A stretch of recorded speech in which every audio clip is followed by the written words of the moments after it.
How's it going, YouTube? How y'all doing today?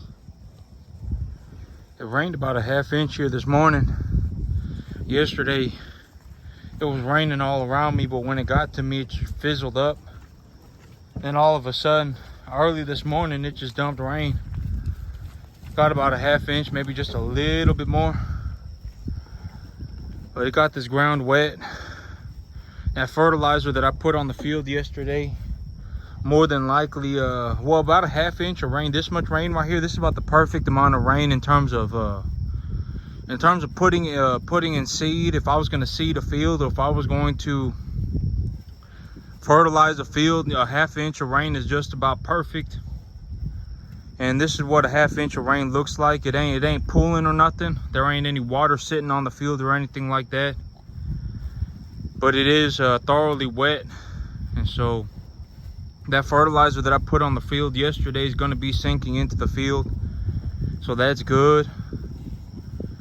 Early this morning, I was going to go pick up a load of fertilizer from the commodity yard early this morning, but I was taking a look at the weather, and this may be about all the rain I get for about the next month. Getting about 2.5–3 inches of rain, just under 3 inches of rain in July is a lot of rain. So I ain't gonna anticipate that I get much more rain this month. Late this month, early next month is when it gets real hot. So yeah, even if I put fertilizer on this field, it ain't really gonna do much. I put about 500 pounds, about 700 pounds of fertilizer on that field back there when I planted the pearl millet. And it hasn't grown anything yet. You know, I've accumulated less than 1,000 pounds of dry matter total on all 5 acres back there combined. It's growing. It's just been so dry, and so that fertilizer that I put back there, it ain't really done anything. It's just sitting on the field right now, and so there's really zero reason for me to go and put more fertilizer on it. If I wanted to, I could. But I ain't trying to put a whole bunch of fertilizer on this field to finally have my seed germinate. And then when the seed starts germinating, it's the end of July and it's getting real hot outside. And these animals are walking around eating a 20% protein grass. Because if it, you know, at the end of this month and the early of next month, it's going to be the hottest it is practically ever here in this area. The end of July, the early August is our hottest time period. And so my pearl millet will probably start germinating here. It probably already has started germinating, but I ain't really seen much biomass accumulation on it yet, because I mean, well, it's only been, well, I mean, I haven't really walked around back there yet, and it's been scorching hot. It's been real hot. So yep, it ain't really accumulated much biomass back there at all. So by the end of this month, if that grass is 6 inches tall, it's going to be a big problem. It's going to be even a worse of a problem if I put more fertilizer on it, because if I put more fertilizer on it and the grass gets to 6 inches tall and it's 105 degrees outside, these cattle are going to be walking around stuffing themselves full of a 18 to 20% protein grass. And then if I go into a drought, the pearl millet may develop nitrate problems. And so, you know, I'm anticipating that I do have a potential to enter a really hot, really dry season here in about 2–3 weeks. And if that does happen, I need to be prepared for that right now, because the things that I do right now, you know, the things that I do, they only really like, if I put fertilizer on a field, right, the only way for the fertilizer to really get into the field is either I flip the soil over with a plow, or the rain pushes it into the soil, depending on what type of fertilizer it is, depending on whether it's a negatively charged fertilizer or a positively charged fertilizer. There are, you know, either the rain's going to push it into the ground, or I'm going to have to bury the fertilizer with a plow, or some other way I'm going to have to bury the fertilizer. And so if I put fertilizer on this field right now and I don't get a drop of rain on it, and I don't plow the soil over, and the fertilizer just sits there, and there's some moisture on the ground right now, like there is right now, that fertilizer, that maybe just the nitrogen will kind of go into the ground about 6 inches over the next month, 4, 5, 6 inches.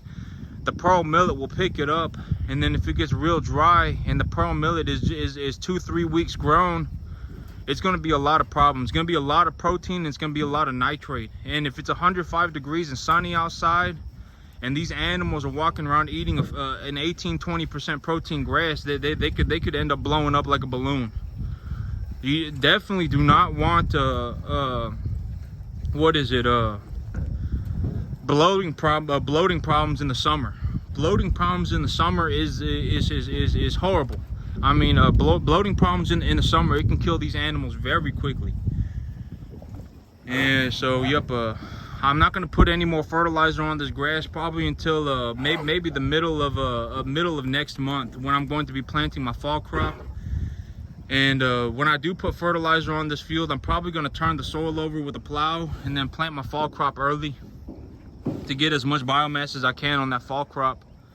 A lot of these YouTube weather people, they're saying that it's going to be a very stormy summer or stormy winter this year. That's what people on YouTube are saying.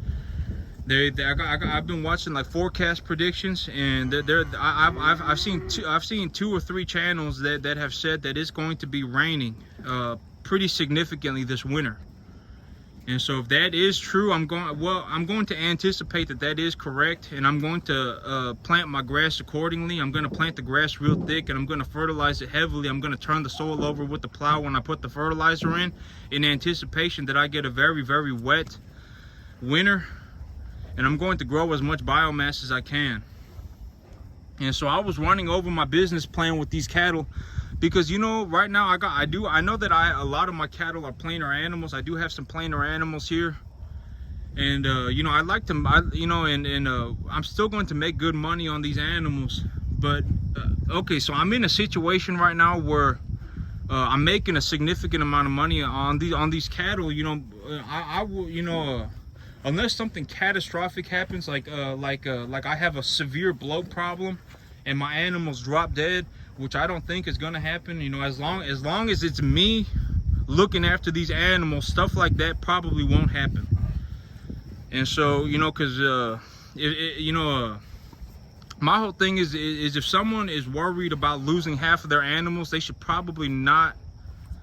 They should probably get a little bit better at what they're doing before they go and pick up a bunch of animals, because, you know, a lot of these you know, it is a very possible thing to lose 50% of a herd and stuff like that. But me personally, I'm not going to say it won't happen to me, because it can happen to anybody. But yep, I don't anticipate that something like that's going to happen over the next 2 months, and I'm probably going to make a good bit of money on these animals. And if I make a substantial amount of net profit, I do need to invest that capital, or I'll have to pay about 1/4 of it in taxes. I'll have to either invest the capital that I make, or I pay 25% of the money that I earn in taxes. So those are my 2 options. It's not like I made money and I got to keep it. Either I got to give it to the government, or I got to use it myself. And those are practically my 2 options. And when put in a situation like that, I'm much better off investing, especially if I can make a larger net positive return on my investments. You know, because stuff like this, I don't really look at it like I've spent $5,000, right? You know, like over the last year, I probably spent about $3,500 or $5,000 raising these animals and stuff. But I don't really look at it like I spent $3,500, $5,000. You know, I look at it like I made 10,000. You know, if I didn't do this, I wouldn't have made so much money. And so, you know, I made a good chunk of money on I would anticipate logically that I'm going to make a good chunk of money on these animals. If I make about 60 cents a pound on these animals, I'll break even. 70 cents a pound on these animals, I'll break even. And anything after that is money in my pocket. And so I was thinking about my business plan in terms of what kind of stock or animals I'm going to raise. And I was taking a look at my business plan. And I think it'll be in my best interest for me to take a 3-hour drive up to Oklahoma. Or if I needed to, I could take a 6-hour drive up to Missouri. And I could pick up commodity cattle. I'm looking for more of a commodity type cattle than a plainer animal. Even if they're a #1 graded animal here in Texas, they're not going to be the best animals. Here in Texas, we got a lot of cattle. And so it's very difficult to keep I guess a good hand on the quality of the animal, because so many people here raise cattle. There's such a massive amount of cattle here in Texas that you know, to get everybody on the same page raising black Angus animals or black whiteface animals is going to be very difficult. And so it'd probably be better for me to drive off into somewhere like Oklahoma or Missouri to pick up more of a commodity type animal, even if it takes me 3.5 hours. And I thought about that, and I was like, you know what, if I do end up in a situation where I do make too much money, I'm anticipating that I make too much money this year, and if it does turn into a situation where I make too much money and I'm looking at paying a lot of taxes, what I could do is I could buy a truck, an F-250, and I could buy a gooseneck and then depreciate the 250 on my taxes over the next few years to help reduce my taxes consistently over the next few years. And then I could drive to Missouri or Oklahoma to pick up commodity type cattle and bring them back at about 40 at a time. And if I bring them back 40 at a time, if I'm hauling 50, if I take animals to Oklahoma, for example, in the morning, and it takes me 3.5 hours to get to the stockyards, it take me 3.5 hours to get up there. I could get up there, pick up animals, and then get back and still have time to work the animals if I needed to. And so it wouldn't even be that big of a deal, you know. But if I drove up to Missouri, it'd take me about 6 hours to get over to Joplin. I could pick up the animals, and then I'd have to sit through the auction, buy a set of animals, and then bring them back, and that would be more like a 15-hour, 20-hour commitment. And so I don't know if I'm going to be willing to drive up to Joplin, but I'd be willing to drive up to the Oklahoma stockyards, and I could go and pick up more of a commodity type animal, and I could bring them back. And if I bring 50 of them back at a time, if I buy and sell animals on the same day and then bring back a check and 50 animals at a time, you know, maybe I'd be paying about $8 an animal for gas. And so it wouldn't be that bad. You know, I would have to bring back a significant number of animals to make the gas bill worth it, because for me to drive up to Oklahoma, it's going to take 3.5 hours. And then if I'm hauling back 50 animals on the back of a gooseneck, that gooseneck's going to weigh a lot, so it's going to eat up more diesel. And you know, but $8 an animal at 50 animals is about $400, maybe $10, maybe $10 per animal is what I would budget, about $10 an animal. So it cost me about $500 of diesel to make that 7-hour trip back and forth from Oklahoma, hauling 50 commodity type cattle.